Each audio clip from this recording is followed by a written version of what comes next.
Guys, welcome sa Bingay sa Kristohanon nga mga minugbong storya nga adunay dagkong lesson nga ma-apply nato sa atong pagpangalagad sa Ginoo. So part 4 sa ato ang sambingay may tungod sa kamatayon. So andano na tay part 1, part 2 ug part 3. So karon part 4 na ta guys. Wow. So kanatong istorya karon para masabtan nimo inaani ang senaryo. Adunay usa ka pastor nga nagwali dito sa namatyan. Unya samtang nagwali ning usa ka pastor, aduna say nabantayan nga adunay silingan nga mibilar didto sa maong pagwali nga grabe gyud ang hinilak gikan sa pagsugod sa wali sa pastor hangtod gyud na human na lamang nagwali ang pastor balig yung hinilak ning usa ka babae. So karon pagkahuman og wali sa pastor ihang giduol katong maong babae ug nangutana ang pastor nga miingon nga, "Sister, ig-unsa man nimo ning namatay?" Niingon tong babae nga, "Pastor, ako ning silingan, pinakasuod nako nga silingan." So ningon ang pastor nga, "Na ako'y pangutanan nimo sister.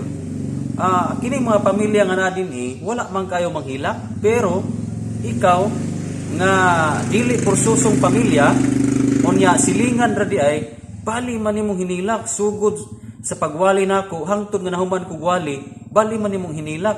So akong pangutana sister, unsa man na igo bagyo kaswali? Or unsa ba?" So niingon ang babae nga, "Pasensya kay pastor, dili gyud nako madawat ang kamatayon niining tawhana."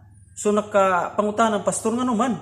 Niingon ang babae, "Abi niyo pastor, dako kayo og utang ning tawhana. So kinsa man unyay mo bayad sa iyang utang?"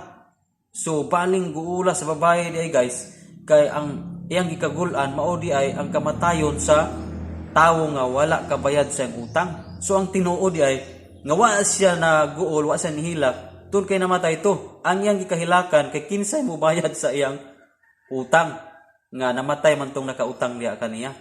So dili lang ta kutob guys sa tuang istorya.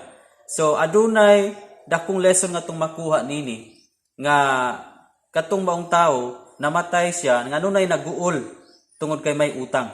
So sa ato pong lesson nga makuha nini nga ang Dios maguol pud siya sa kamatayon sa usa ka tawo nga adunay utang sa sala. Matud pa niya sa Ezekiel 18:23 nga dili ko ikalipay ang kamatayon sa usa ka makasala, mas palabihon ko pa nga maginulsol siya aron nga kaluy-an siya og mabuhi o kaluy-an siya sa Dios. Ang Ginoo mo nag-ingon ni sa ato pa ang Ginoo maguol pud siya kung ang tawo nga mamatay makasala.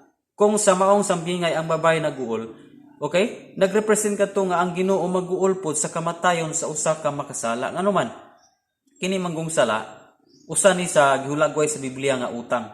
Gani gihisgutan sa Colosas 2:14 nga gipapas ang atong mga sala tungod sa kamatayon ni Kristo.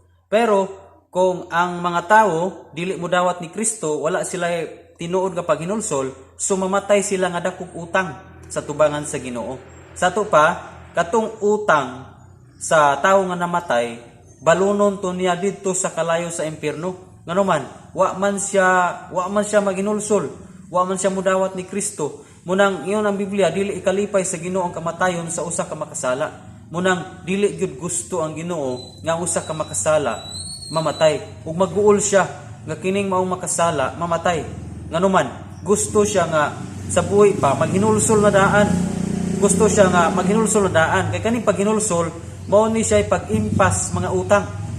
Okay? Ang atong paghinulsol, pagdawat ni Kristo, kay siya may nagpakamatay sa cross, siya may nagbayad sa atong mga sala.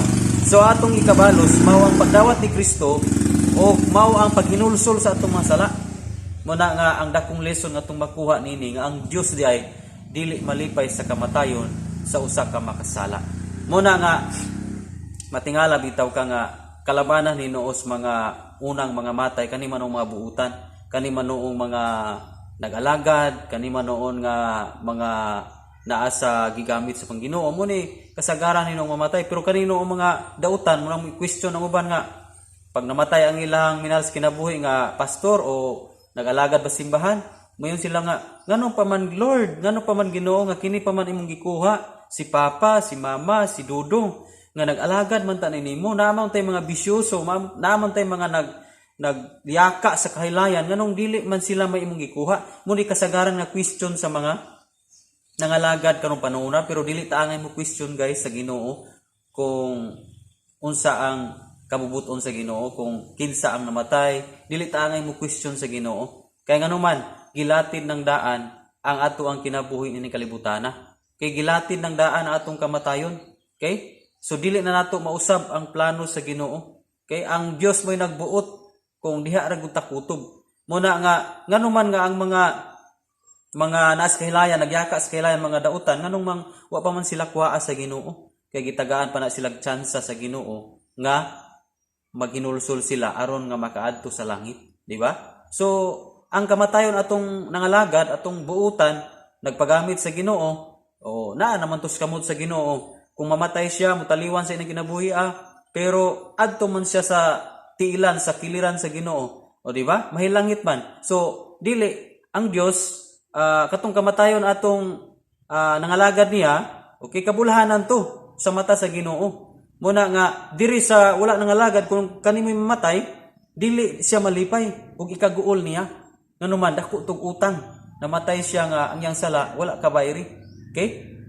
Anuman nga wala kabayri ang sala kay wa siya mudawat ni Kristo nga si Kristo man nagbayad sa atong sala para mabayaran ang atong utang sala dawaton nato si Kristo. Nganuman Kolosas 2:14 siya ang nagpapas sa tanantang mga utang. So kanang utang diyang gisigutan, utang sa sala. Okay. So matag adlaw makasala ang tao. Munang makayunta nga matag adlaw kanunay tang nakautang sa Ginoo. So unsa may bayad niya na paghinulsol dawato nato si Kristo o ginulusulan nato mga sala. Okay? Kaya ang Dios maluluyon siya o mupasaylo siya sa atong mga sala. 1 John 1:9 kung atong isugid sa Dios sa atong mga sala, siya nga maluluyon, matarong, mupasaylo o maghinlo sa tanatong kalapasan. Munang isugid gyud nato guys ang atong mga kalapasan. O niya, kining kamatayon nga ato ang gisigutan dinhi nga dili malipay ang Dios, kining kamatayon sa makasala. Pero sa kamatayon sa kaning nag-alagad sa iyaha, okay? Giingon sa Revelation 14:13 nga kabuluhanan na si Juan nakadungog tingog gikan sa langit nga mingon isulat kini sukad karon bulahan kadtong mamatay nga nag-alagad sa Ginoo. Ug ang espiritu mitubag matuod gyud kana makapahulay na gyud sila ug ang bunga silang pagpangalagad magauban kanila. Okay? So kanang kamatayon nga adunay Kristo, kana mo'y tinuod nga rest in peace, diba? Diya sa mga lapida diya sa sementeryo, puros ipamutangan og rest in peace. Pero dili tanan nga namatay diha sa sementeryo nga adunay mga lapidang rest in peace. Dili tanan diha nga adunay gyoy tinuod nga rest, aduna po'y tinuod nga peace. Ang tinuod ana kung ang namatay wala gyoy paghinulsol, makasala, dili na siya madala ug ampo pa ang kamatayon sa usa ka makasala. No mintras buhi pa na siya, dapat nga maghinulsol na siyang daan. Kay ulahin ang tanan kung mamatay siya, usa pa iampo sa pamilya, no? Mintras buhi pa ng maong tao, mo nay panahon nga ampo nato siya maghinulsol siya. Kay unsa naman kung usa pa nato iampo kung mamatay na ang tao, usa pa nato iampo ang kalag. So wala na paghinulsol, di ba? So dili tanan nga gibutang lapida diha dunay tinuod nga rest o tinuod nga peace. Ang tinuod nga rest in peace katong mga tao nga nangalagad sa Ginoo namatay sila nga adunay pagpangalagad sa Ginoo, paghinulsol, idawat ni Kristo, nakadawat sa kinabuhing walay katapusan. Okay? Sila ang dunay rest in peace. So guys, dinhi lang takutob, nagpahinumdum kining mao nga sambingay nga ang Dios dili malipay sa kamatayon sa usa ka makasala. Subot pasabot ang Dios nahigugma kanato nga mga makasala. Gusto siyang maghinulsulta bisa unsa kadako atong sala kay dawaton kita sa Ginoo. So dinhi lang takutob sa ato ang istorya sa ato ang sambingay part 4 sa sambingay sa Kristohanon about sa kamatayon. So kung na-bless ka, paki-comment lang sa atong comment section. O kung bago pa kanit channel guys, ayaw kalimot sa pag-subscribe para updated ka sa daghan pa natong mga istorya, daghan batang part ni ini. O niya, ayaw kalimot sa pag-share ini nga video para daghan pong ma-aware ni ini nga video. So mao kini atong part 3 sa ato ang sambingay sa mahitungod sa kamatayon. God bless. Pwede rin po ninyo ni i-drikta og click.